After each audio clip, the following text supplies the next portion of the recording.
Tonight's lesson, Everyday Math 11.2, is a review of geometric solids, the second part of this review. We did this in class today, and this is the second part you'll see coming up tomorrow. So we're taking a look at what's the difference between a prism and a pyramid. So we're going to start to look and categorize and look at these by characteristics.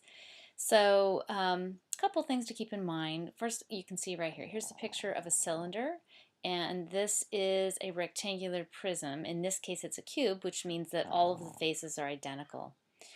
So right here we see that a base of a solid is a face. So it just means that one of the faces of the geometric solid is being used as the base, or just think of it as the part that it sits on.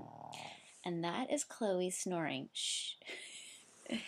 So then we have cylinders and prisms have two parallel bases. So this is something that these two shapes have in common. Is you'll see here there's one base here, on the opposite side is a parallel base, so you could really use either one. And the same is true of a rectangular prism. In the case of a cube, it could really be any side that you choose for the base.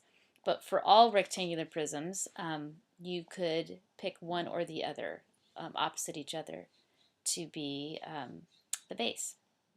You'll also notice that the edges for a rectangular prism are, or any pair of parallel faces can be chosen at the bases, and the edges connecting these are also parallel. So for example, let's just say, let me pick out a color here. Let's say I wanted to use this part right here. I wanted to use this side as the face that I'm going to use for my base. You'll notice then that these edges right here are also parallel. This is parallel to that side.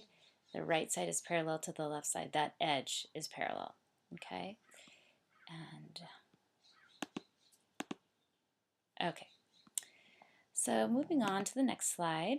We're looking here at a hexagonal piece from your geometric shapes we have in the classroom. And this pattern block models a prism that has exactly one pair of parallel bases. So I just labeled it here as base, and you can see that if I tilted it sideways, the base would be down here, or I could use the one up here on top. Either way. So, but there is only this one set of parallel sides that can be the base.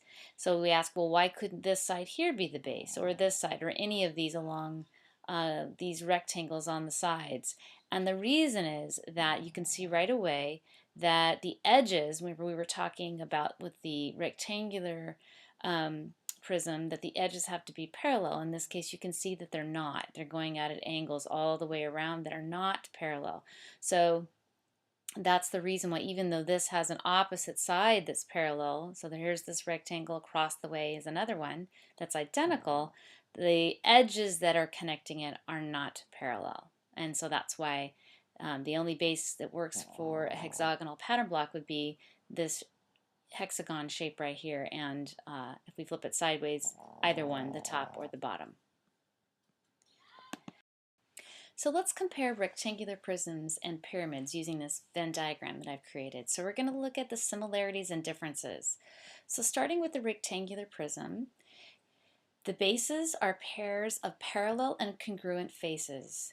So I'm just going to highlight that. So remember that congruent, when we talk about what is a congruent face, it means it's the exact same shape. So if you look here, this shape right here, this particular rectangle, is parallel to the one on the top, and it's also a congruent shape. And then if I look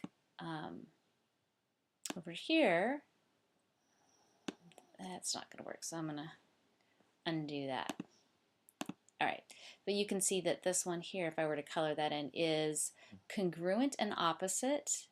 So parallel to and congruent, the opposite square on the other side, and so on. I could do this with each face here.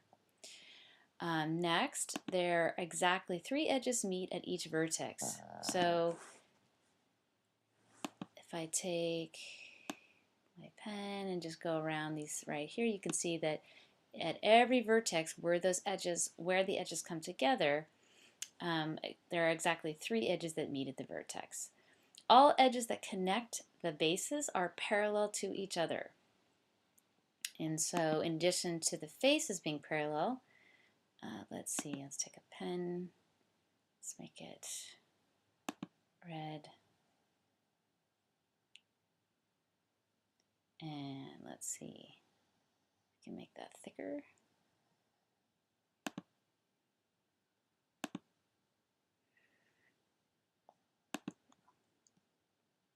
Okay, so if I look at this one right here, I can see that that edge right here is parallel to this edge here.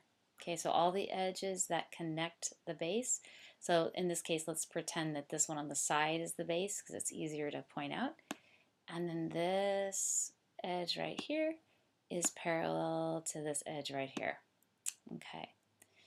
And then let's move on down to the pyramids and look at what's unique to the pyramids. The base is a single face this time. So in this case, it really can only be one. And in particular, this is the rectangular pyramid. There is a pyramid, a triangular pyramid. It could be any one of the triangles that it sits on, but the base is a single face.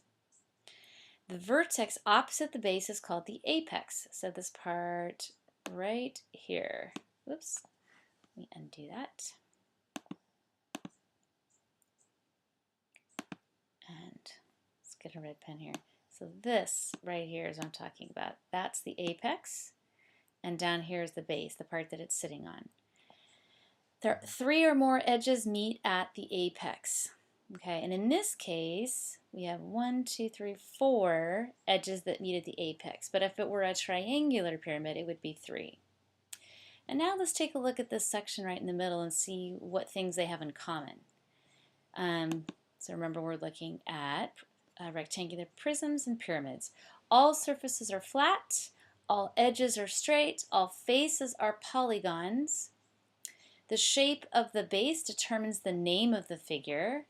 I'm going to just highlight that for you just to keep that in mind. So the shape of the base is what determines the name of the figure. The number of faces, edges, and vertices depends on the shape of the base. All right, so this slide is comparing cones and pyramids. So we'll start here with a cone and just taking a look at it. There are some things that a cone has in common with the pyramids, but what we notice right away is what's different is that the base is a circle in the case of a cone. So think of a party hat, that's what a cone is, and then opposite the base is its apex. And if we look at the pyramid, the rectangular pyramid is sitting on a rectangle, obviously, and so we've labeled that the base. And then where these edges all come together at the very top opposite the base is called the apex. And the same is true for this pyramid. The only difference is this one has a triangle at the base instead of a rectangle, and therefore there are only 3 edges that come together at the apex. Let's see. So I guess just remembering that this is called the apex in these cases for these particular shapes, the cone and the pyramid.